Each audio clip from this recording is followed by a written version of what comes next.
It's a policy issue, really. I noticed that you're leaving out the issue of energy use in everything else other than lighting and heating, which is not thermal. But at the moment, I believe, I may be wrong, but in fact our increasing use of energy for things like computers, widescreen TVs, and everything actually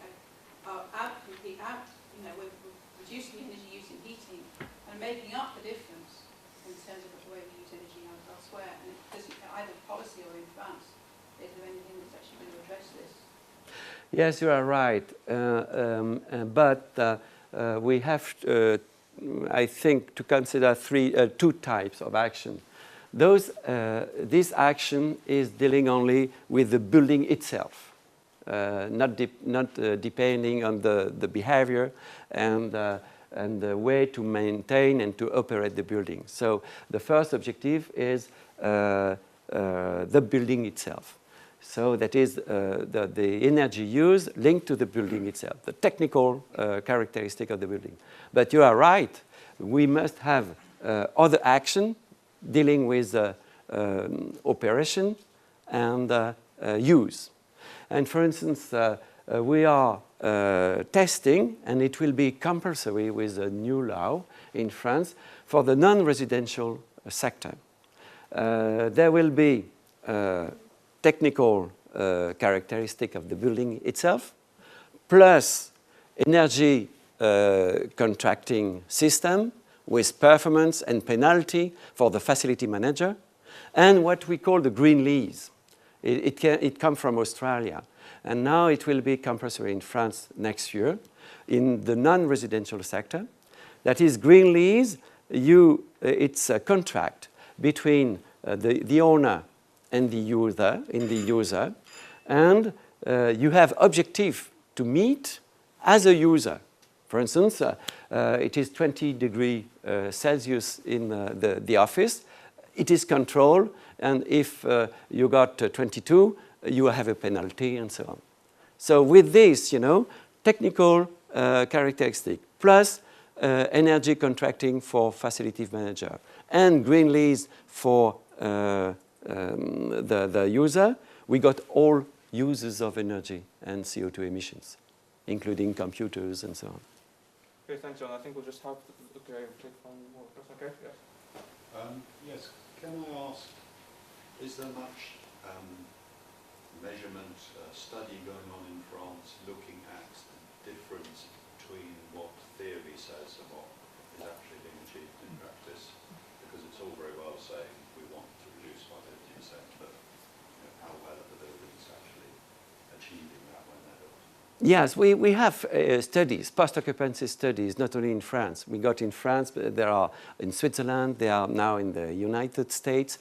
And we compared labelized buildings with BREEAM or LEED, BREEAM in UK, LEED in the States. In French, we call this HQE, high environmental quality. And the trend is, fortunately, those buildings are better than ordinary buildings. But what was planned for the consumption is under the reality. That is, the real consumption is higher than the consumption which was planned by those labels. And so there are two kinds of solutions. We have to be interested in real consumption. Theoretical consumption is not important. So we have to follow the real consumption through this kind of green lease, of energy contracting. And in France, it will depend. For instance, in the UK, for the non-residential sector, you got this, what you called the carbon reduction commitment. With this law, all the owners in non-residential buildings, important non-residential buildings, will send their electricity bill, that is real consumption in the UK. There will be the same law this year in Australia. In France, we will have another way to control this. We call this energy climate territorial plans. In France, it will be compulsory within 2 years for each region, each county, and each city that for more than 50,000 inhabitants to have this energy climate territorial plan, and they will measure real consumption, real emissions in the building stock, in the industry, in transportation, and so on. But you are right, the important for those policies is real consumption. Yeah, Mark, Yeah, for the target to reduce the energy consumption for new buildings, and it's quite, the number is quite obvious there. But for the existing building, we went very precise, 30%, and even the number of square meters were precise, very, you say that. Because you are that precise, I'm wondering, within the existing buildings, is there categories of buildings that technology is still challenging in terms of insulation, energy improving? Well, this figure is very difficult to meet, but it is not a technical problem. On the technical problem, German in housing or non-residential, German actors, construction and property actors, can reduce the energy by 90% on technical. It is rather easy to diminish in one building the consumption by 90%. So what are the problems? The problems are two. First, the money, because it costs money.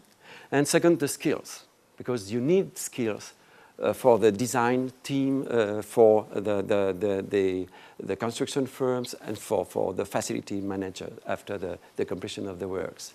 Do you mean that all your type of buildings in France have a solution to insulate them? Yes, we not only in France, in the UK it's the same. We got solutions for minus 40% in existing buildings. We got solutions. There is no technical problems, but there is a finance problem and skills problem, and it is very difficult. You have to work on that topic, but per segment. We got most of the time we got 5 big segments: in the single houses with property of families, condominium, social housing, public buildings, and private commercial buildings. And for each segment, you have to find the solution. Most of the time, technical solutions are found, but you must find the money, find the skills to implement those technical solutions. And that's very, very difficult. It will take time, and we are not sure to succeed in meeting this objective in 2020.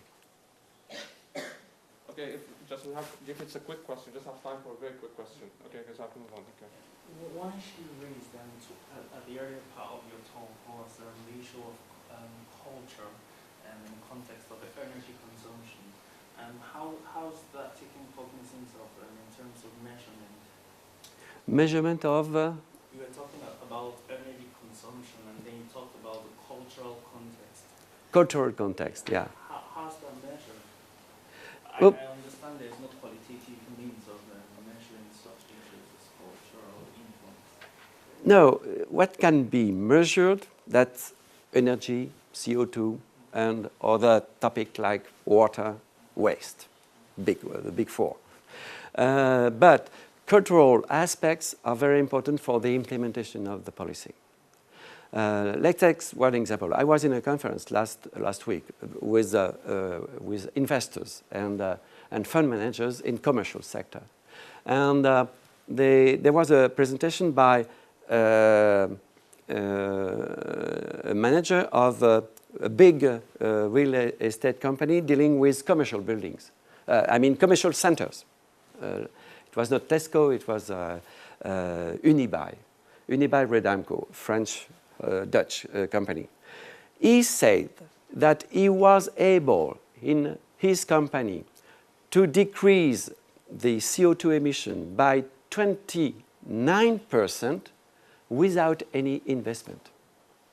Just by changing the behavior of the facilities manager in the commercial center and the behavior of the users, and to have a new way to buy electricity. You buy green electricity instead of coal electricity. And with those change of culture, of behavior, you know, the results was extraordinary. You know. So it's not a question of measurement of this culture aspect, you know. You have to use this cultural way to modify the behavior of the managers and the users. And without a lot of money, the results can be very astonishing.